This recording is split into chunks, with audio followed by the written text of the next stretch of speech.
കാലിക്കറ്റ് സർവകലാശാലയിലെ ഗസ്റ്റ് അധ്യാപക നിയമനത്തിലെ സംവരണ അട്ടിമറിയിൽ ഇടപെട്ട് ഉന്നത വിദ്യാഭ്യാസ മന്ത്രി ലഭിച്ച പരാതികളിൽ പരിശോധന നടത്താൻ സർവകലാശാലയ്ക്ക് നിർദ്ദേശം നൽകിയിട്ടുണ്ട്. സർവകലാശാല പരിശോധന നടത്തി നടപടി സ്വീകരിക്കുമെന്നും മന്ത്രി ആർ ബിന്ദു പറഞ്ഞു. പൊളിറ്റിക്കൽ സയൻസ് വകുപ്പിലേക്കുള്ള ഗസ്റ്റ് അധ്യാപക നിയമനത്തിലെ സംവരണ അട്ടിമറി മീഡിയ വണ്ണാണ് പുറത്തുകൊണ്ടുവന്നത്. Media one impact.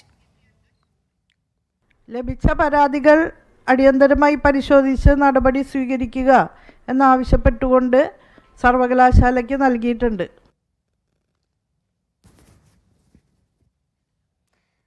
സലാം മുഹമ്മദ് ചേർന്നുണ്ട് വിശദാംശങ്ങളുമായി. സലാം, വാർത്ത നൽകി മണിക്കൂറുകൾക്കകം മന്ത്രിയുടെ ഇടപെടൽ ഉണ്ടായിരിക്കുന്നു. എന്താണ് സർവകലാശാലയ്ക്ക് നൽകിയിരിക്കുന്ന നിർദ്ദേശം? കാലിക്കറ്റ് സർവകലാശാലയിലെ പൊളിറ്റിക്കൽ സയൻസ് വിഭാഗത്തിലേക്ക് നടന്ന ഗസ്റ്റ് അധ്യാപക നിയമനത്തിലാണ് സംവരണ അട്ടിമറി ഉണ്ടായിരിക്കുന്നത്. ഈ അട്ടിമറി മീഡിയ വൺ പുറത്തു കൊണ്ടുവന്നിരുന്നു. അതിലാണ് ഇപ്പോൾ ഉന്നത വിദ്യാഭ്യാസ മന്ത്രിയുടെ ഇടപെടൽ ഉണ്ടായിരിക്കുന്നത്.